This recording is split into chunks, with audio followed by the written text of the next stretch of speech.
오늘의 말씀은 사무엘하 1장 17절부터 20절까지만 보도록 하겠습니다.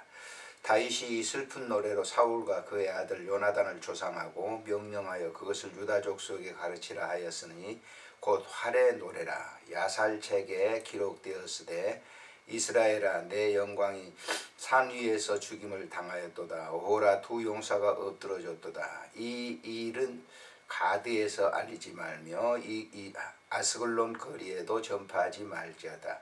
블레셋 사람들의 딸들이 즐거워할까? 할례 받지 못한 자들의 딸들이 개가를 부를까 염려함이로다. 아멘.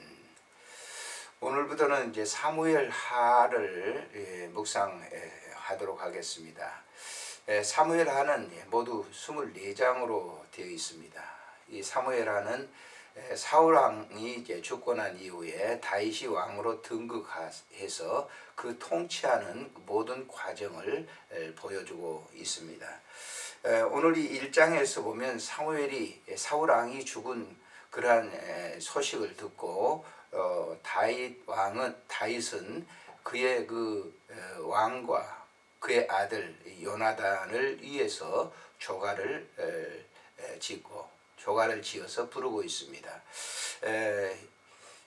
사울왕과 이 요나단은 블레셋과의 전투에서 죽게 되죠. 이후에 이제 어떻게 보면 사울왕은 다윗에게 있어서는 대적이요 그 원수와 같은 그런 이제 존재였습니다.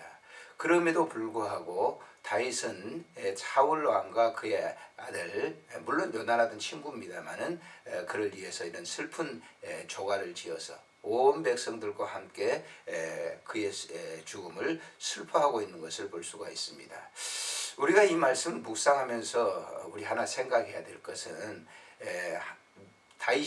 다윗은 믿음의 사람이고 또 관용의 사람이고 용서의 사람이었다고 하는 것을 보여주고 예수 그리스도의 그림자로서의 역할을 했다라고 하는 것을 우리가 꼭 알아야 될 겁니다. 예수님은 자기의 원수된 모든 사람들을 용서하시고 관용하시고 그들을 위해서 슬퍼하셨던 애통하셨던 것을 우리가 볼 수가 있는 것이죠.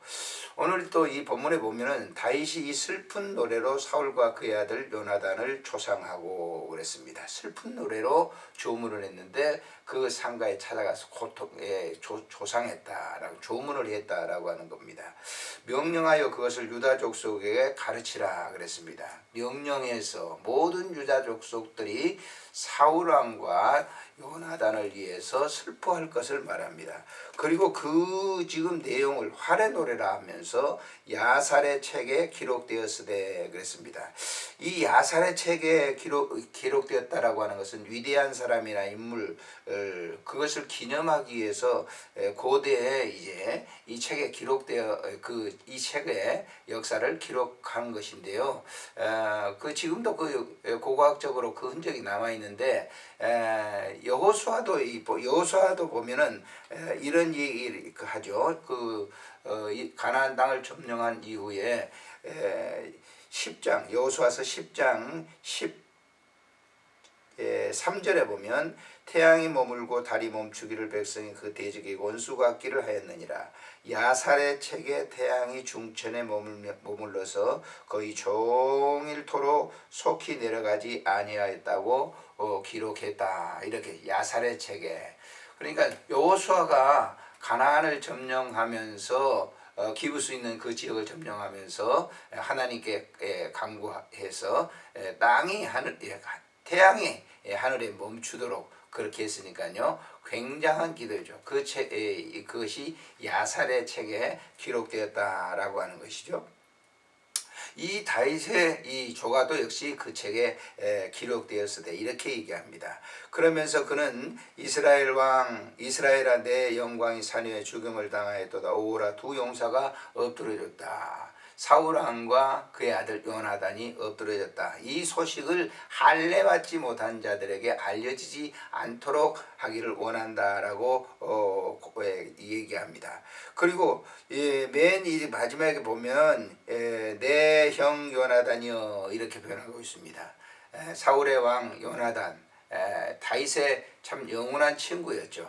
다윗과 요나단 깊은 우정의 관계인데 그걸 얘기합니다. 내가 그대를 애통하면 그대는 내게 심히 아름다웠다. 그대가 나를 사랑함이 기이하여 여인의 사랑보다 훨씬 더 깊었다. 이렇게 요나단은 정말 다윗을 깊이 사랑했던 그런 사람이었죠.